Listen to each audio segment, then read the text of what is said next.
ஆறாம் வகுப்பு 3ஆம் பருவம் பாரதம் அன்றைய நாற்றங்கால். சரிங்களா? புதுமைகள் செய்த தேசம் இது, பூமியின் கிழக்கு வாசம் இது. இந்த பாடலை இயற்றியவர் வந்து பார்த்திங்கன்னா தாராபாரதி. சரிங்களா? இந்த பாடலை இயற்றியவர் தாராபாரதி. புதுமைகள் செய்த தேசம் இது, பூமியின் கிழக்கு வாசல் இது. இதில் வந்து சொல்லும் பொருளும் பாருங்கள். மெயினா உண்மை, தேசம்னா நாடு. சரிங்களா? பாடலின் பொருட்களில் முக்கியமான மட்டும் அண்டர்லைன் பண்ணியிருக்கோம்.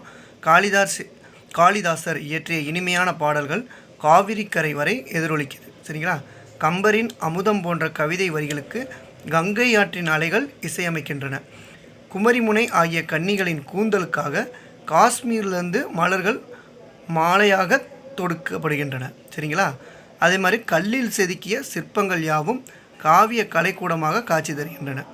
நூல்வழி பார்த்தோம்னா நூல்வழியில் பார்த்தீங்கன்னா தாராபாரதி, இவருடைய இயற்பெயர் ராதாகிருஷ்ணன். ராதாகிருஷ்ணன் இயற்பெயர் தாராபாரதி. தாராபாரதியின் இயற்பெயர் கேட்டால் ராதாகிருஷ்ணன். சரிங்களா? இவர் வந்து எப்படி அழைக்கப்படுகிறார்? கவி ஞாயிறு என்று அழைக்கப்படுகிறார். சரிங்களா? கவி ஞாயிறு. அப்படி இவர் இயற்றிய பாடல்கள்னு கேட்டாங்கன்னா நூல்கள் என்னென்னா புதிய விடியல்கள், இது எங்கள் கிழக்கு, விரல் நுனி வெளிச்சங்கள். இந்த 3 பாடல் தான். சரிங்களா? அந்த 3 பாடல்னு 6ஆம் வகுப்பு 3ஆம் பருவத்தில் இருக்குது. புதிய விடியல்கள், இது எங்கள் கிழக்கு, விரல் நுனி வெளிச்சங்கள். புதிய விடியல்கள் இயற்றியவர் யார் அப்படின்னு கேட்டாங்கன்னா தாராபாரதி. இது எங்கள் கிழக்கு இயற்றியவர் யார்? ராதாகிருஷ்ணன். விரல் நுனி வெளிச்சங்கள் இயற்றியவர் யார்? தாராபாரதி. சரிங்களா? தாராபாரதி, ராதாகிருஷ்ணன், இப்படி 2 பேரில் கொடுத்துக்கிட்டு இந்த 3 நூல்களை எது கொடுத்தாலும் 2 பேர் வந்துச்சுன்னா அவங்க தான். ஓகேங்களா? புதிய விடியல்கள், இது எங்கள் கிழக்கு, விரல் நுனி. சரிங்களா? இதுதான் வந்து நூல்வெளி தாராபாரதிக்கு.